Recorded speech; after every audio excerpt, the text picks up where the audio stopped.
کہاں سے ہے تمہاری ٹھیک ہے. یہ جو آپ نے نظام کی بات کی ہے 20 لاکھ تھی. میں ڈاکٹر صاحب آپ کی طرف آتا ہوں. آپ قانون کے استاد ہیں ماشاءاللہ, بڑی علمی شخصیت ہیں. جب ہمارے ہاں مقدمے بنتے ہیں تو ہم کہتے ہیں شعیب صاحب بہت جید قانون دان ہیں, وہ بھی کہہ رہے ہیں کہ یہ مقدمہ غلط ہے.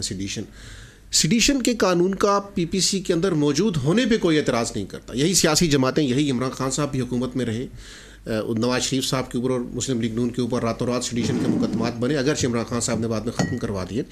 لیکن اگر یہ قانون اپلائی ہونے پہ ہم تنقید کرتے ہیں تو پھر اس قانون کو ہم نے تبرک سمجھ کے رکھا ہوا کیوں ہے اگر یہ قانون ٹھیک نہیں ہے؟ بسم اللہ الرحمن الرحیم. جی, گفتگو ماشاءاللہ بہت مناسب انداز میں آگے بڑھی ہے, اور جناب شعیب شاہین صاحب نے جو نکات ذکر کیے ہیں مجھے تقریباً ان تمام باتوں سے اتفاق ہے کہ یہ جو سیڈیشن کے حوالے سے بات تھی, اور اس کے علاوہ یہ, بلکہ میں اس پر ایک بات کا اضافہ کرتے ہوئے یہ کہوں گا ابتدا میں کہ فواد چودھری صاحب کبھی میرے پسندیدہ یعنی شخصیت نہیں رہے. ان کا انداز بیان, ان کا اسلوب, الفاظ کا انتخاب, ہر چیز یوں کہیں کہ میرے نزدیک مناسب نہیں رہی, اور یہ کوئی 1-2 دن کی بات بھی نہیں ہے, مسلسل جو ٹریک ریکارڈ ہے.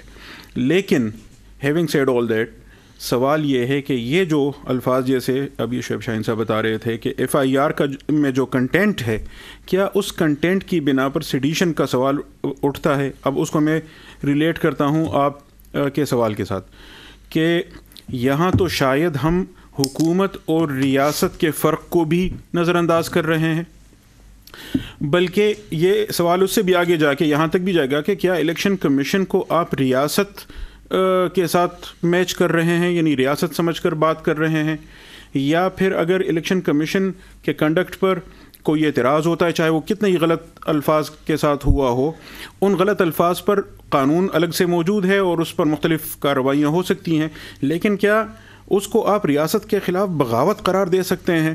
یعنی that is going to for.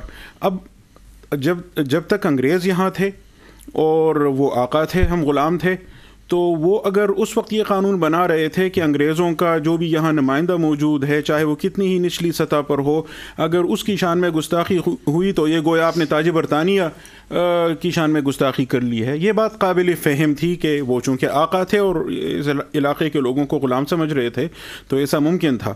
لیکن آزادی کے بعد اور اپنا آئین بنانے کے بعد, اپنا نظام کھڑا کرنے کے بعد, اگر ریاست steps into the shoes of those colonial masters کہ وہ اس طرح جیسے وہ اپنے مفتوحہ علاقے کے لوگوں کو ٹریٹ کر رہے تھے اسی طرح ریاست اپنے شہریوں کو ٹریٹ کرنا شروع کرے, یہ بنیادی ترین سوال ہے. اور میرے خیال سے قانونی حلقوں کو اور سوچنے سمجھنے والے لوگوں کو بنیادی طور پر اس سوال پر بحث کرنی چاہیے. ڈاکٹر صاحب جو نقطہ آپ نے اٹھایا ہے جی, یہ یقیناً اہم اور تکلیف دہ نقطہ ہے, لیکن آپ نے کہا نا کہ یہ ریاست کے خلاف جرم نہیں ہے, لیکن آپ کا قانون یہ کہتا ہے کہ وزراء کی توہین اور تضحیک بھی ریاست کے خلاف جرم سمجھا جائے گا.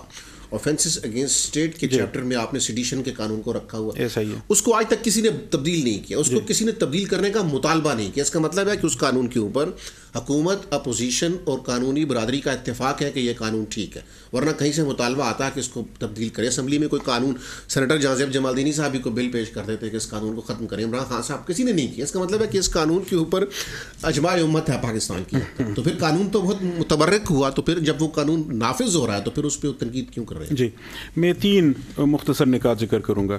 پہلی بات تو یہ ہے کہ ہمارے وزراء ہمیشہ یہ سمجھتے ہیں کہ چونکہ ہم وزراء ہیں تو ہم ہمیشہ وزراء رہیں گے, تو چونکہ یہاں وزراء پر تنقید کو ریاست کے خلاف جرم قرار دیا گیا ہے تو وہ اس کو گویا اپنے, اور چونکہ وزراء ظاہر حکومت ہوتی ہے, میجورٹی میں ہے, تو وہ قانون کو تبدیل کرنے یا اس کو ہاتھ لگانے کی فکر نہیں کرتے. ہاں, جب پھر دوبارہ ان کی باری آتی ہے تو وہ ٹرننگ دا ٹیبل اراؤنڈ, اب وہ دوسری سائڈ پہ ہو جاتے ہیں, اب یہ جو اس سائڈ پہ بیٹھے ہوتے ہیں وہ والی بات شروع کرنے لگتے ہیں. یعنی آپ صرف پچھلے سال کی پریس کانفرنسز اور اس سال کی پریس کانفرنسز کا آپس میں تبادلہ کر لیں تو یعنی صرف یہ ہوا ہے کہ مائک کے آگے چہرے تبدیل ہوئے ہیں, باقی باتیں وہی اسی طرح کی ہوتی ہیں. تو ایک بات تو یہ ہے.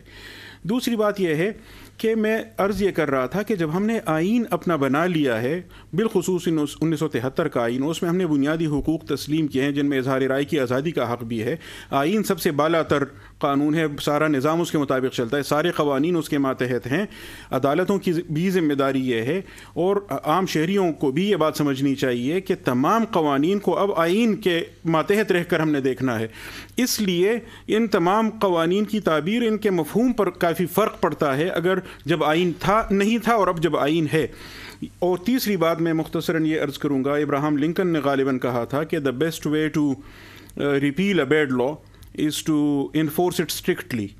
یعنی اگر یہ برا قانون ہے تو اس کے خاتمے کا ایک بہترین طریقہ یہ ہے کہ زیادہ سے زیادہ اس کو اسٹرکٹلی شدت کے ساتھ انفورس کرنا شروع کریں.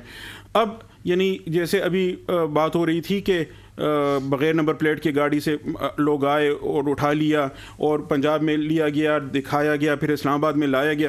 یہ کوئی پہلی دفعہ اس طرح کا نہیں ہوا، مسلسل ہوتا رہا ہے. لیکن اب جس طرح بلیٹنٹلی ہو رہا ہے اور اب جس طرح یہ وہ باتیں اتنی کھل کر سامنے آ گئی ہیں، تو مجھے تو ایک رے آف ہوپ نظر آ رہی ہے کہ چلیں، یعنی